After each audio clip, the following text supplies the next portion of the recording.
Hello and welcome to episode number 140 of Week in Review. My name is Sean, and on this week's show, we're going to talk about the best of the third quarter, movies-wise and video games-wise, with the help of Season 2 of Fall Guys. We'll also take a look at this week's new releases and the streams happening over on twitch.tv/ShaunosaurusRex. Before we begin, I just wanted to thank you for your support of watching Week in Review and let you know why I haven't posted a video in a couple of weeks. I am moving, making some big life changes, changing jobs, doing all that sort of stuff, and the cleaning of the apartment took a lot longer than I thought it would. Me, not super great at managing time or estimating how long things take. Friday, or the Monday before Week in Review was supposed to post on the 29th, I spent a bunch of time helping my brother cleaning and doing that sort of stuff. And then Tuesday, I delayed it because I had a video on Wednesday that I could just move to Tuesday, and then I could just put the video back on Wednesday. Totally fine. Cool, great, whatever. In my head, I was like, I'll go home. I'll rest, grab a bite to eat, and then at like 5:30 or whatever, I'll start cleaning my room. Shouldn't take that long. Should only take a couple hours. Should only take 4 to 5 hours. Then I'll just bang out Week in Review. That won't take very long either. Then I'll go ahead and just edit it and post it, and bing, bang, boom. We're all ready to go. Fast forward 7 hours after I started cleaning, the room was only half done, and I was like, I really need to go to bed. I really underestimated how densely packed my room was and how much just crap I own. And then last week, I was being a bit of a pain in the ass to myself, and I was being way too stubborn about the technology I was trying to use. I was trying to use this A50 headset to record the audio, so I didn't pull too many cords and cables out of the bin that they're all locked in. But I couldn't get the audio to record consistently for some reason. Like, it kept stopping, picking up that the A50s were even like plugged into the computer.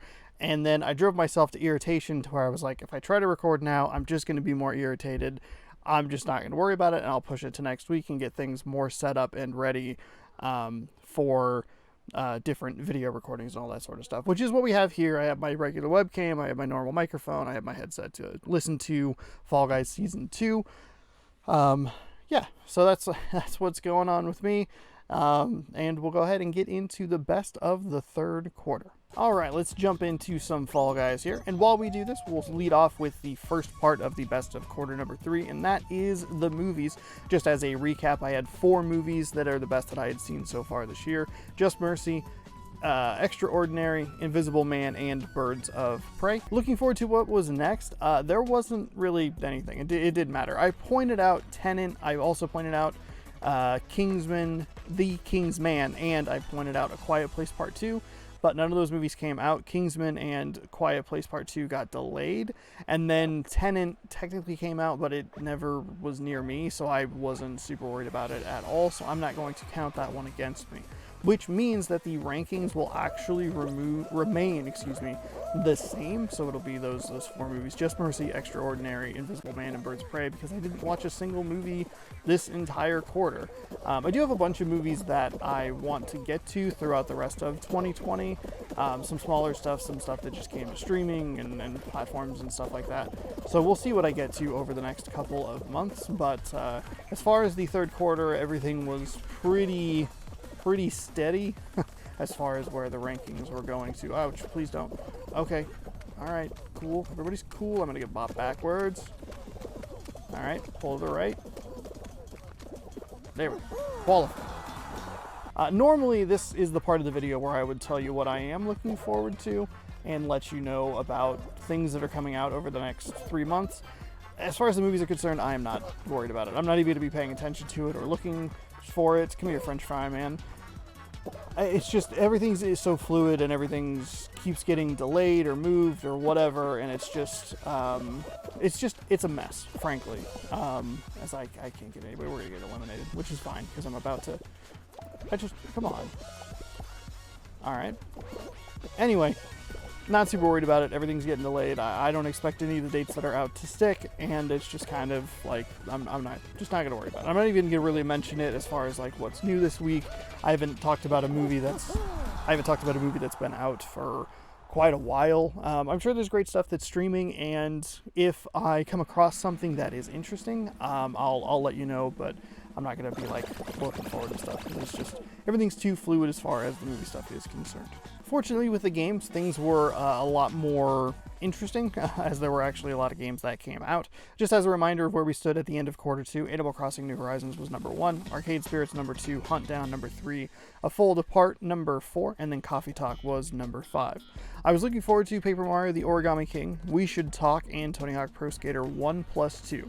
I also mentioned that I was maybe considering Marvel's Avengers, played the beta, was not a fan, and I also mentioned Ghosts of Tsushima, which I messed around with the idea of playing when I was done with Grab Bag, but due to some scheduling things, I just never got around to it.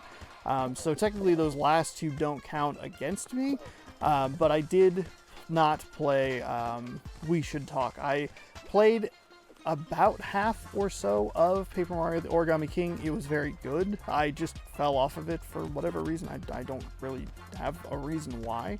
You know you're supposed to go to the blue ball right there, Yellow Man. Yellow Bean. Tony Hawk Pro Skater 1+2 is absolutely fantastic. I can't believe that game feels that way in 2020. So 2 of the 3 games that I talked about I played, and 2 of them were very good. But not only did I play those games, I also got to play the game that we are playing right now, and it is called Fall Guys, and it is my favorite game of the quarter. Easy. I wrote, what are the Q3 rankings? 1, Fall Guys, and in all caps, easy. It was far and away my favorite game of the third quarter. I loved it very, very much. I think it is a glorious, goofy blast, and I'm having fun playing it. I picked up 23 total crowns in the first season, and I'm looking forward to getting even more here in the second season, as we have an opportunity to grab one right here live on Week in Review. Right behind that, I had Tell Me Why, which was a very good game. Not perfect by any stretch of the imagination. No game is perfect, but Pro Skater 1+2 might be as close to perfect as it gets, but that I think is more of a nostalgia thing than, the game's still great, but I think it's also like, wow, this reminds me of what it was like to have this game on a Nintendo 64 and, relive those sweet, awesome memories that you have. Oh, I jumped too early. Jumped way too early. Dang it. I got too aggressive. I was too excited about doing it live on the show, and I faltered. But Tell Me Why, very good. I had some problems with it. I talked about it a few weeks ago, but still a very good game, and well worth that second spot on this list. Just behind that, I have Paper Mario The Origami King. It could go higher, depending on how the last half of that game plays. It just kind of depends. I really like what it's offering. Hopefully, if maybe the story continues to get more interesting and it has a satisfying finale, you could arguably go up to that number 2 spot, but it's very good. Number 4 is Ooblets, which is a game that also came out in the third quarter. It came out in July. Both Fall Guys and Ooblets got dates after the best of quarter 2 was already published. Otherwise, I would have put them both on that list for what I was excited for, because I was very excited for both of those games. And I really enjoyed what Ooblets has to offer. It's so low on the list because it's not a full and complete game, but I still think it's super interesting, and they're going to continue to update it as it leads into its final form, the version 1.0 or whatever. They have like a little roadmap and some interesting stuff. Sounds like it's coming down the pipe pretty soon. And then number 5, I put Tony Hawk Pro Skater 1+2. It's a really good game, but it also isn't. It's something I've already played, and I've already played a lot of. Like, it's a very cool and awesome experience, but it also is like, it's a remake. Like, and that's, no disrespect to the people who put that together. They clearly understood what made Tony Hawk work, and they really perfected that and put it into 2020, but it also still is like, okay, I played this, like, it's feels cool, looks good, the character creator is great, the Creative Skate Park is awesome. Really good game, but there were just some other games that I personally enjoyed a little bit more, no matter how good Pro Skater 1+2 is. And that was about all that was like super interesting that I played. I play a lot of games, but I also spent a lot of time this quarter dedicating time to like September Mascot Madness and doing the Xbox Demo Fest. So I realized that I didn't actually have as much to pick from as I may normally have, but I think it's a pretty solid list of 5 great games that came out over the last couple of months. So where does that leave our overall video game rankings? Well, it's number one, Fall Guys. It's my favorite game of the year. I love it so very much. I'm still playing it. I'm checking the shop every day. I totally love it. Animal Crossing New Horizons is number 2, which is interesting because they just put out the Halloween update, and I've been checking that pretty much every day. I've been checking the shops and making sure that I get my candy and all the Halloween decorations and all that stuff. It's really great. I really enjoy it. I just got 2 new villagers recently. The game is like, you are not picking up villagers fast enough, so we need to just give you villagers because clearly you're not doing anything with it. Right behind that is Arcade Spirits in 3rd place. Hunt Down is number 4. Fold Apart is number 5. Number 6 is Tell Me Why. Number 7, Paper Mario The Origami King. Number 8, Ooblets. Number 9, Tony Hawk Pro Skater 1+2. And number 10, Coffee Talk. So that list is filling out, unlike the movie list, which is stuck at 4.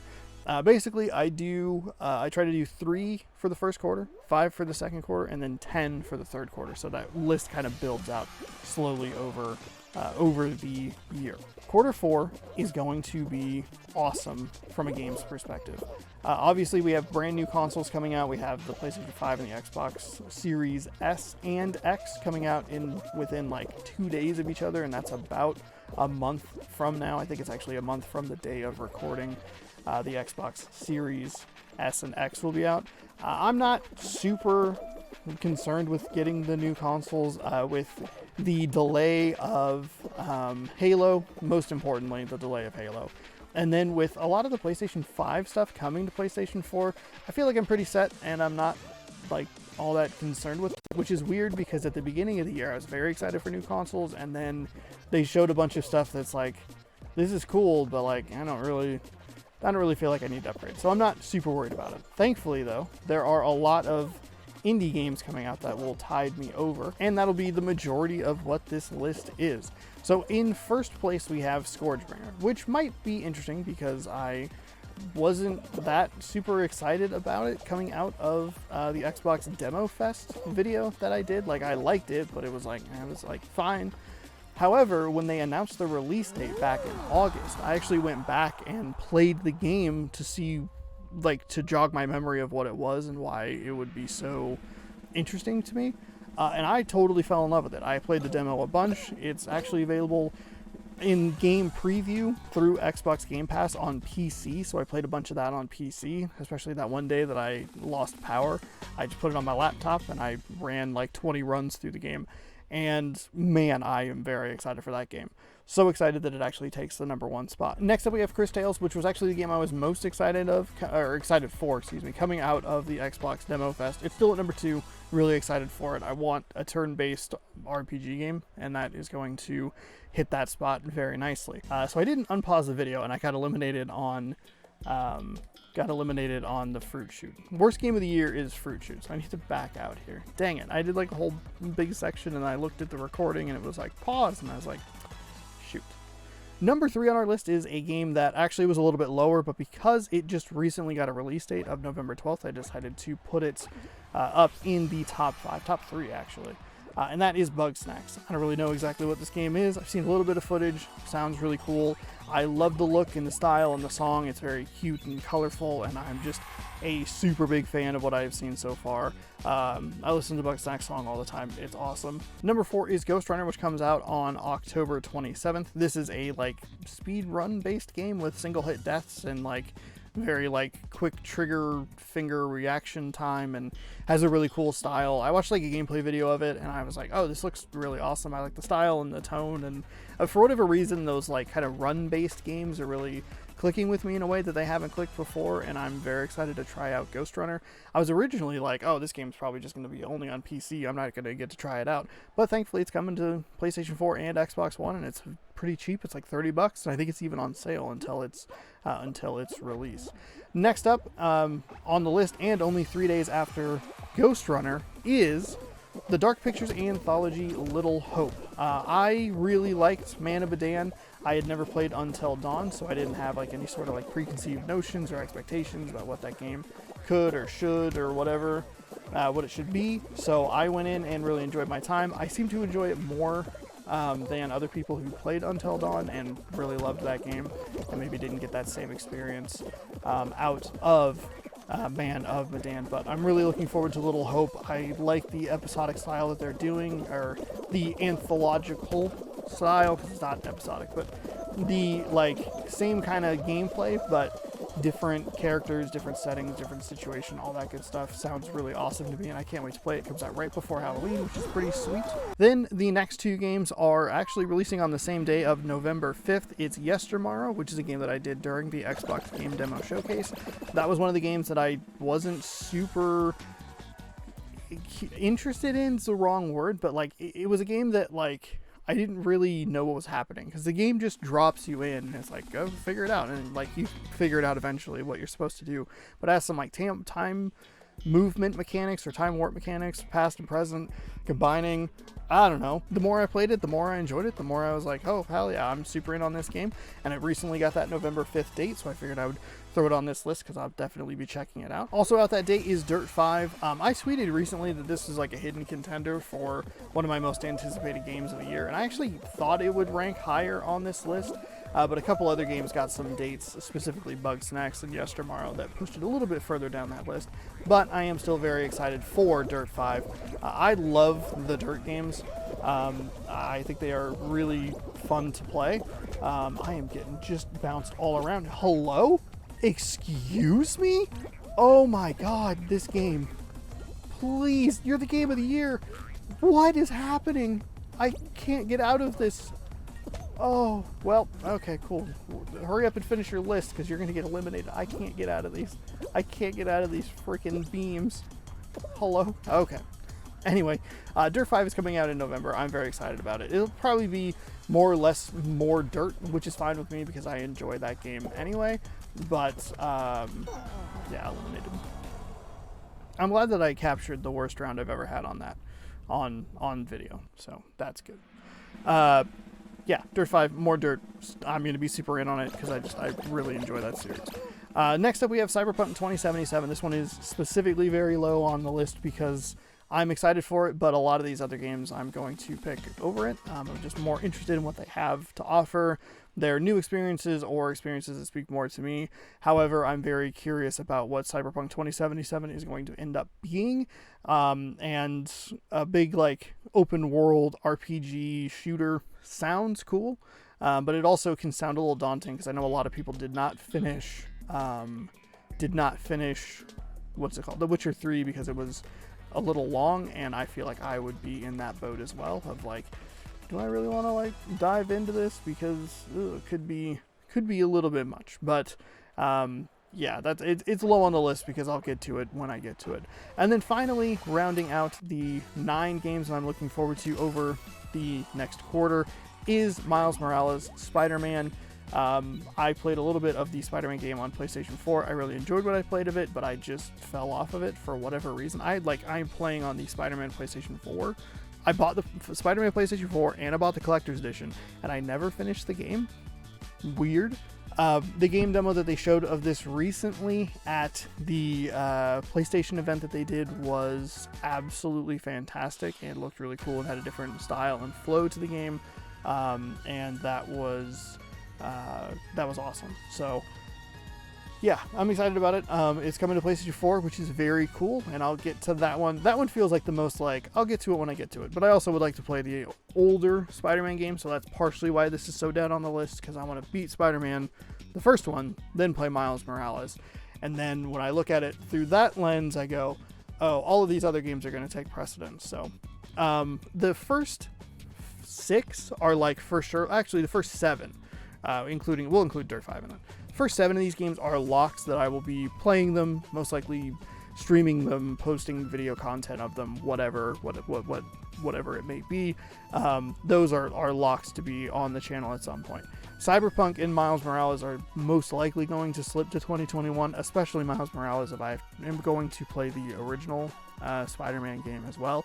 And then Cyberpunk, I imagine that one will just keep getting pushed until I'm like, cool, ready to start this. And Cyberpunk also feels like a game that is going to be, like, content for that game is going to be wanted for a while, because, like, jumping into like a new character creation and watching that sort of stuff sounds interesting to me. It's a game that I'm considering like playing and watching at the same time. If I find someone who's playing a different like initial starting point than me, maybe I'll check it out and play the game at the same time, because I know there's going to be a lot of stuff in the game that I'm not going to see that other people will, and that's what excites me about that game, is seeing other people's experiences in it and comparing it to my own. But those are 9 what I think are going to be really awesome games coming out over the next 3 months. Actually, I believe they are all within, let's see, what's the earliest one is August 21st, and the latest one is November 19th. So within like 30 days, all those games are going to come out,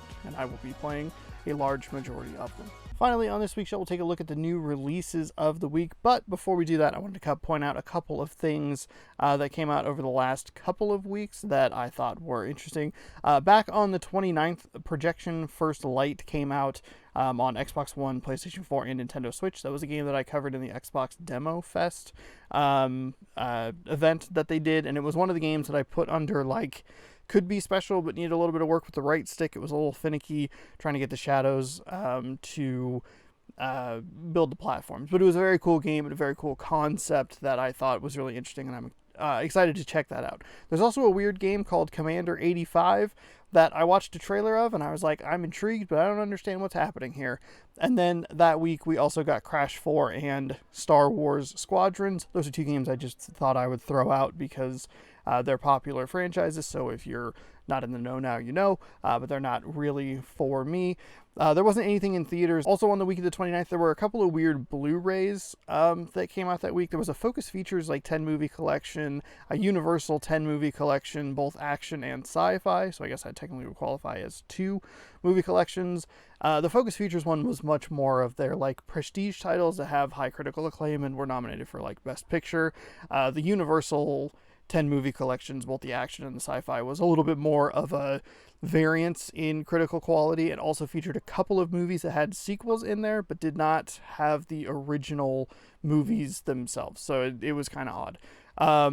But other than that, it was just like Persona 5. The animation was out, and it wasn't that exciting of a week on Blu-ray. As for the following week, October 6th, Nickelodeon Kart Racers came out for Xbox One, PlayStation 4, and Nintendo Switch. I would like to try that game because I think that the idea of mascot kart racers being applied to different networks and companies is very interesting. I bought the first Nickelodeon Kart Racers, when it came out, but I never got around to it. But that was out that week as far as the games were concerned. And then there were a couple of Blu-rays out that week as well. I used to go here, Star Trek Picard Season 1, which I watched 2 episodes of and have not finished that season. And then the Star Trek 10 movie collection, which is just the original cast members, 6 movies.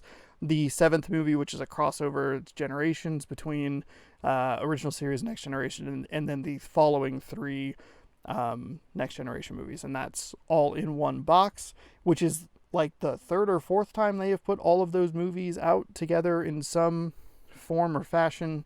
They just keep re-releasing. It's just a new packaging thing.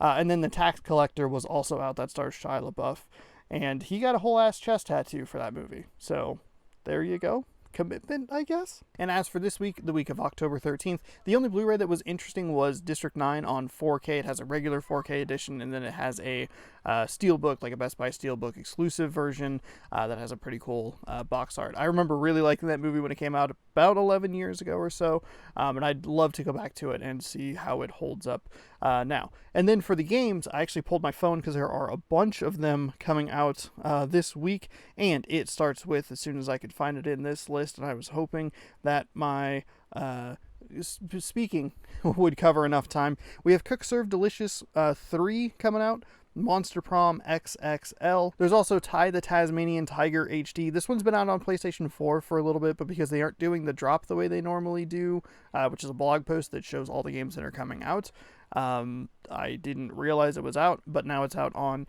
the PlayStation 4. I believe it's on Switch as well. It's either already on Switch or coming to Switch this week. It's one of those two. We also have a game called Cloudpunk, which I watched a trailer of and thought looked kind of cool. It's on sale right now for like 20% off of its normal price of $25, so it's only $20. It's like a weird, like, neo-noir story in a cyberpunk metropolis, and you have a job working for a Cloudpunk delivery service. 2 rules: don't miss a delivery, and don't ask what's in the package. Story-based exploration game, meet a diverse range of characters, including androids, AI, and unscrupulous humans at every level of society.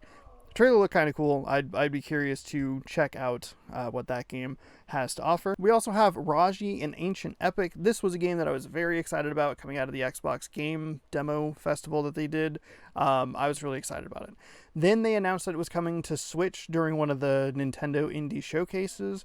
And then like a week and a half later or whatever, they announced that it was coming to Xbox One in October. So I just pushed it all the way off until now so that I can play it on Xbox One and get achievements, because that's what I enjoy doing. And then finally, there's one more game here coming out this week, and it's called 9 Monkeys of Shaolin. This was another Xbox Game Demo Fest game that I played, and continues to show the power of having that demo fest, of looking through these lists and at least being like, I played that, I didn't really like it, or I liked it, or I loved it, or whatever, but at least it's in the back of my head, and when I see it pop off, I go, oh wait, that sounds familiar, and then I look into it and I go, oh, I really like that. And that was 9 Monkeys of Shaolin. I really liked it. It was one of the first games that I played in the demo fest, and I very much enjoyed it. So I'll look at picking that up and trying it out sometime soon, so that backlog continues to grow, and the list of games that I would like to play before the end of 2020 just gets bigger and bigger. Thank you so much for watching this week's episode of Week in Review. If you like the content, you can scroll on down and hit that subscribe button, and then ring that bell so you're notified when I post new videos. I really appreciate your patience over the last couple of weeks as I've been making some changes, and I haven't been posting videos as regularly, or Week in Review as regularly, and I haven't been streaming as regularly either. So thank you for your support. I appreciate it. Be sure to head on over to twitch.tv/ShaunosaurusRex and hit that follow button so you're notified when I go live. You can also use your free Prime Gaming subscription on my channel should you so choose. I would very much appreciate it. If you have Amazon Prime, you have Prime Gaming, so just keep that in mind next time you're on Twitch. I don't know exactly when I'll be streaming, but if you go over there, and as long as you hit the follow button, you'll be notified of when I do go live with whatever random weird game I choose to play. And as always, be sure to check back every Tuesday right here for more Week in Review. We'll see you next week.